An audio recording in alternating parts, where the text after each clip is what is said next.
तो आज के इस वीडियो के अंदर आपका वार्म वेलकम करते हैं। आज के इस वीडियो के अंदर हम लिस्ट पढ़ेंगे HTML के अंदर कि लिस्ट क्या होती है, ऑर्डर लिस्ट, अनऑर्डर लिस्ट के बारे में जानेंगे। तो सबसे पहले मैं बॉयलर प्लेट लेके आ जाता हूँ HTML की। ये बॉयलर प्लेट होती है HTML की। टाइटल चेंज करता हूँ लिस्ट इन HTML, ठीक है। तो यहाँ आप देख सकते हो, यहाँ हेडिंग चेंज हो जाएगी, लिस्ट इन HTML हो चुकी है। तो समझते सबसे पहले लिस्ट इन HTML होती क्या। आप लिस्ट क्रिएट करते हो, जैसे आप कोई सीक्वेंस क्रिएट कर सकते हो, आप बुलेट्स पॉइंट की हेल्प से कर सकते हो, आप रोमन नंबर्स की हेल्प से कर सकते हो, या कोई भी एक स्पेशल कैरेक्टर जो इसके अंदर डिफाइन है HTML के अंदर, आप उसकी हेल्प से भी लिस्ट क्रिएट कर सकते हो। तो दो टाइप की लिस्ट हम बनाएंगे, order list and unordered list. Order list मतलब जिसमें नंबरिंग होगी, अनऑर्डर लिस्ट जिसमें नंबरिंग नहीं होगी। हाँ, तो सबसे पहले क्रिएट करते हैं अनऑर्डर लिस्ट। अनऑर्डर लिस्ट को क्रिएट करने के लिए आपको एक टैग यूज़ करना पड़ता है, यूएल टैग। यूएल टैग होता है अनऑर्डर लिस्ट का, इसका ओपनिंग एंड क्लोजिंग दोनों होता है। तो यूएल टैग क्रिएट कर लिया, यूएल टैग से क्या होगा, एक अनऑर्डर लिस्ट क्रिएट होगी। और अनऑर्डर लिस्ट का हर एक एलिमेंट दिखाने के लिए मैं एल टैग यूज़ करता हूँ। एल टैग यूज़ करता हूँ किसका, अनऑर्डर लिस्ट का एक एक एलिमेंट दिखाने के लिए। तो एल क्रिएट कर दिया। अब एल के अंदर जैसे मान लो, देखो आप देख सकते हो, जैसे मैंने एल लिखा, एक बुलेट पॉइंट आ गया। तो एक एलिमेंट दिखाने के लिए आप एल यूज़ करते हैं। जैसे मेरे से बोलिए फ्रंट एंड में कौन कौन सी लैंग्वेजेस यूज़ कर सकते हैं, तो HTML एक लैंग्वेज हो गई।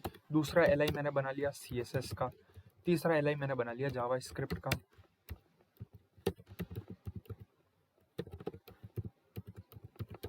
तो ये मैंने एल क्रिएट कर दिया। ये मैंने बुलेट पॉइंट से एक ऑर्डर लिस्ट, अनऑर्डर लिस्ट मैंने क्या क्रिएट कर दिया, एक अनऑर्डर लिस्ट क्रिएट कर दिया। तो मैं हेडिंग लिख देता हूँ अनऑर्डर्ड लिस्ट, अनऑर्डर्ड लिस्ट। हाँ, अनऑर्डर लिस्ट क्रिएट करने का क्या तरीका हो गया, यूएल टैग यूज करते हैं। यूएल टैग क्या हेल्प करेगा अपन को, एक अनऑर्डर लिस्ट क्रिएट करने में हेल्प करेगा। तो लिख भी रखा है, UL element represent a list of items where order of the item is not important, मतलब ऑर्डर इंपॉर्टेंट नहीं है। हाँ, इसके अंदर अपन को बस बुलेट्स पॉइंट मिलते हैं। तो ये हो गया अनऑर्डर लिस्ट। आप बुलेट पॉइंट को हटा भी सकते हो और कोई और वे का भी ला सकते हो। पॉइंटर वो अपन आगे पढ़ेंगे क्या कौन से तरीके का ला सकते हैं, हटा भी सकते हैं, नहीं भी हटा सकते हैं, वो अपन सब आगे पढ़ेंगे। अब एक ऑर्डर लिस्ट क्रिएट करता हूँ H2, मैंने एक और H1 टैग बनाया ऑर्डर्ड लिस्ट का। ऑर्डर लिस्ट के अंदर अब अपन बात करते हैं ऑर्डर लिस्ट को कैसे क्रिएट करते हैं। ऑर्डर लिस्ट को क्रिएट करने का टैग होता है OL टैग। इसका ओपनिंग क्लोज होता है, इसका ओपनिंग भी होता है, इसका क्लोजिंग टैग भी होता है। तो OL से मैंने एक टैग क्रिएट कर दिया। सेम इसका भी एक एलिमेंट दिखाने के लिए मैं क्या यूज करता हूँ, LI यूज करता हूँ। LI क्रिएट हो गया। तो जैसे ही LI लिखा देख सकते हो 1 नंबर आ गया। तो मतलब ये करेगा ऑर्डर के हिसाब से लेगा 1 2 3। तो प्रेफरेंस जिसको ऊपर देना वो फर्स्ट नंबर, फिर नीचे वाले का उसी के हिसाब से नंबर डिसाइड हो जाएगा। तो जैसे मैंने लिखा HTML में पहले अपन को कौन कौन सी मैं कुछ भी लिखना चाहता हूँ, तो मेरा मतलब यूट्यूब ओपन करने का तरीका क्या है, मोबाइल ऐप पे open, switch on the phone, switch on phone, open, click YouTube, click YouTube app, go on search bar and write score changer, score changer. Okay, तो ये मैंने एक ऑर्डर लिस्ट क्रिएट कर दी, जिसके अंदर बता रहे हैं कि ऑर्डर के हिसाब से मैंने डिसाइड कर दिया वन पोजीशन, फर्स्ट पॉइंटर कौन सा होगा, सेकंड पॉइंटर कौन सा होगा, थर्ड कौन सा होगा, फोर्थ कौन सा होगा। ये मैंने बताया कि कैसे हमारे चैनल को सर्च करना है आपको। तो ये मैंने ऑर्डर लिस्ट क्रिएट कर दी। ये मैंने एक अनऑर्डर लिस्ट क्रिएट कर दी। अनऑर्डर लिस्ट के अंदर बुलेट्स पॉइंट आए, नंबरिंग को इंपॉर्टेंट नहीं होती। ऑर्डर लिस्ट के अंदर नंबरिंग इंपॉर्टेंट होती है। जैसे यहाँ चला भी जाता हूँ, MDN हमको दे देगा represent a list of item where items have been intentionally ordered such that changing the order would change the meaning of the document. अगर मैं इसको सीधा ऊपर कर देता हूँ मान लो, तो एक मीनिंग चेंज हो जाता है। प्रॉब्लम कोई नहीं है, मीनिंग चेंज हो जाता है। बस वो ऑर्डर लिस्ट रहेगी, आपको मीनिंगफुल बनाने में हेल्प करता है कि पहला और फर्स्ट में ये करना है, फिर सेकंड टास्क ये करना है, फिर थर्ड टास्क ये होगा, फिर फोर्थ टास्क ये होगा। ऑर्डर लिस्ट ये बताने में हेल्प करेगा। और ऑर्डर लिस्ट में आप किसी भी ऑर्डर में कर दो कोई फर्क नहीं पड़ेगा, लेकिन इसमें तो पड़ेगा। अगर आप पहले जावास्क्रिप्ट कर रहे हो बाद में HTML कर रहे हो तो आपको समझ में थोड़ा लॉजिकली कम लगेगा, ठीक है। तो ये हो गया order list and non order list का मेन हो गया। अब ऑर्डर लिस्ट और अनऑर्डर लिस्ट के अंदर अपन जो पॉइंटर्स होते हैं ना, इनको चेंज कर सकते हैं। ये जो होता है ना नंबरिंग, इनको भी चेंज कर सकते हैं, कोई और फॉर्मेट में लेके आ सकते हैं। तो अब उसको समझते हैं, चेंजिंग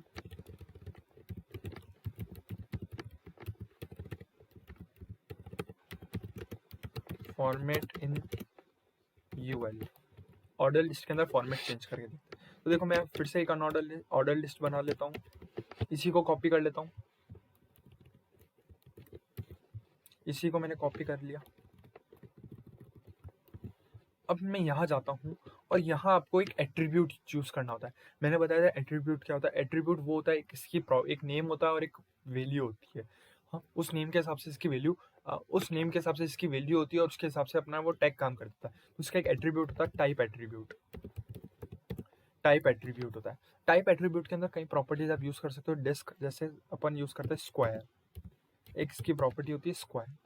स्क्वायर यूज करने से आप देख सकते हो कि पहले बुलेट्स पॉइंट थे, बुलेट पॉइंट थे, लेकिन अब एक स्क्वायर शेप में बन गया। तो ये हो सकता है अनऑर्डर लिस्ट में अपन ये जो बुलेट पॉइंट्स होते हैं इनको मॉडिफाई कर सकते हैं। एक स्क्वायर होता है, एक सर्कल होता है, सर्कल देखो सर्कल बन गया। तो बस वैसे ही और भी प्रॉपर्टीज होती है, आप जाकर देख सकते हैं, मैं आपको बता देता हूँ। हाँ, तो स्क्वायर मैंने बना दिया, वैसे ही होती है। आप चाहे तो टाइप के अंदर मैं लिख देता हूँ कमेंट के अंदर, टाइप के अंदर आप क्या क्या यूज़ कर सकते हैं। स्क्वायर यूज़ कर सकते हैं, सर्कल यूज़ कर सकते हैं, डिस्क यूज़ कर सकते हैं, और भी बहुत कुछ होती है। आप वो सब जो प्रॉपर्टीज यूज़ कर सकते हैं। आप जाकर ऑनलाइन सर्च भी कर सकते हैं और कौन कौन सी प्रॉपर्टीज़ है।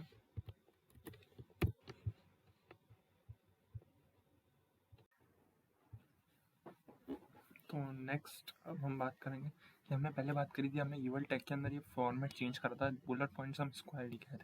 अब हम बात करेंगे कि इसके अंदर हम कैसे चेंज कर सकते हैं। ऑर्डर लिस्ट के अंदर हम 1 2 3 4 नहीं जाते, हम रोमन में जाते हैं या हम किसी और फॉर्मेट में चाहते हैं, ABCD अल्फ़ाबेट्स फॉर्मेट में जाते हैं, तो कैसे कर सकते हैं।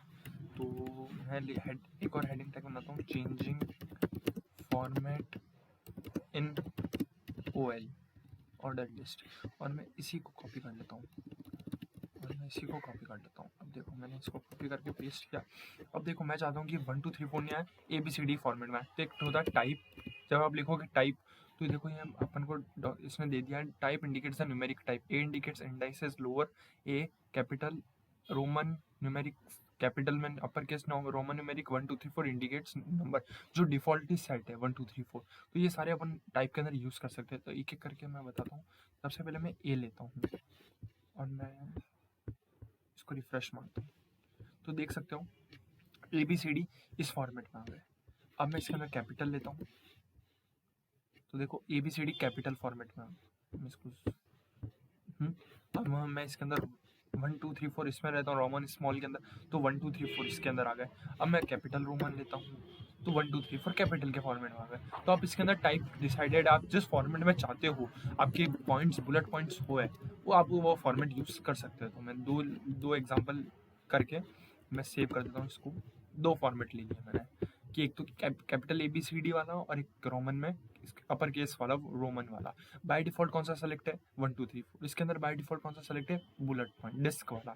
ठीक है, अब मैं चाहता हूँ कि 1 2 3 4 से स्टार्ट नहीं होकर 2 3 4 से स्टार्ट हो, या फिर 4 5 6 7 हो, या फिर 8 9 10 11 हो, ऐसा कुछ हो। तो क्या करना आप चाहिए, तो उसके लिए एक और एट्रीब्यूट होता है start attribute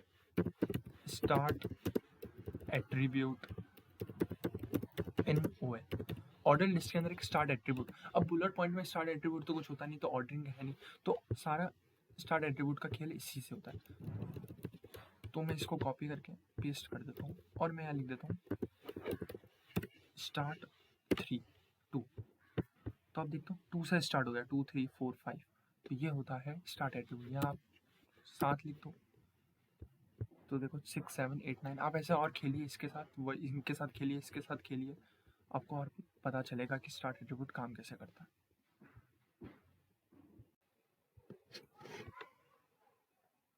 now will understand the nesting of list. तो नेस्टिंग ऑफ लिस्ट समझते हैं, एक लिस्ट के अंदर दूसरी लिस्ट समझते हैं। एक लिस्ट के अंदर दूसरी लिस्ट कैसे अपन नेस्ट कर सकते हैं। तो देखिए सबसे पहले जैसे मान लो मैं एक मेन लिस्ट बना लेता हूँ, ऑर्डर लिस्ट बना लेता हूँ। उसका एक एलिमेंट है आइटम 1, दूसरा एक और बना दिया आइटम 2 नाम का, और इस आइटम 2 के अंदर ही मैं चाहता हूँ कि मेरी एक और लिस्ट है जो एक अनऑर्डर लिस्ट हो, और उसका एलिमेंट हो आइटम 2.1, आइटम 2.2 और आइटम 2.3, और एक और बना देता हूँ एलिमेंट आइटम 3, जिसके अंदर मैं एक और ऑर्डर लिस्ट बना देता हूँ, और आइटम्स के साथ आइटम 3.1, आइटम 3.2। तो देख सकते हो कि मैंने क्या किया है, एक लिस्ट है मेरी मेन लिस्ट ये है, इसके अंदर मैंने सब लिस्ट बना ली है। आइटम 2 के अंदर मेरी सब लिस्ट बन चुकी है। तो आप चाहो तो इसको ऑर्डर लिस्ट करके देख सकते हैं। ये 1 तो 1 2 3 4 आ गए, और ये भी इसको ऑर्डर लिस्ट कर देता है। हाँ, तो ये क्या हो गई मेरी 1 2 3 4 1 2 3 4 एक मेरी ऑर्डर लिस्ट बन चुकी है। ठीक है, तो एक लिस्ट के अंदर दूसरी लिस्ट कैसे इम्बेड कर सकते हैं, इसकी हेल्प से हमने सीखा नेस्टिंग ऑफ लिस्ट के अंदर कि एक एल है, उसके अंदर मैंने एक और लिस्ट दे दी है, दूसरी उसी एल के अंदर एक और एल के अंदर मैंने दूसरी लिस्ट दे दिया, तो इसे कहते हैं नेस्टिंग ऑफ लिस्ट। और एक बात मेरी रह गई, मैं बताऊँगा कि जैसे ये 1 2 3 4 है, इसका मैं 4 3 2 1 करके भी आप सीख सकते हो, कर सकते हो। जैसे मैं गया, मैंने यहाँ दे रखा है, अगर आप यहाँ रिवर्स लिख देते हो ना, सॉरी यहाँ ऑर्डर लिस्ट तो ये है मेरी, अगर आप यहाँ रिवर्स लिख देते हो तो आप देख सकते हो 4 3 2 1 हो गया। तो ये भी होता है एक तरीका कि उल्टे रिवर्स करके आप कर सकते हैं कि जो लिस्ट ऑफ आइटम्स की जो स्पेसिफाई कर रखे हैं वो रिवर्स ऑर्डर में होंगे। तो किसकी हेल्प से होता है, रिवर्स एट्रीब्यूट की वजह से। ये भी आप देख सकते हो। ठीक है, तो अभी हमने क्या क्या सीखा, हमने अनऑर्डर लिस्ट कैसे क्रिएट कर सकते हैं वो देखा, ऑर्डर लिस्ट कैसे क्रिएट कर सकते हैं, फॉर्मेट कैसे चेंज कर सकते हैं दोनों के अंदर, order list unordered list, start attribute सीखा हमने कि स्टार्टिंग पोजीशन कैसे स्पेसिफाई कर सकते हैं। जैसे इसके अंदर मैं अगर स्टार्ट स्पेसिफाई करूँ 10, तो देखिए क्या होता है, तो जे के एलिमेंट स्टार्ट हो गया। ठीक है, स्टार्ट एट्रीब्यूट सीखा हमने, फिर हमने नेस्टिंग ऑफ लिस्ट सीखा कि हम एक लिस्ट के अंदर दूसरी लिस्ट को कैसे एम्बेड कर सकते हैं। तो थैंक यू।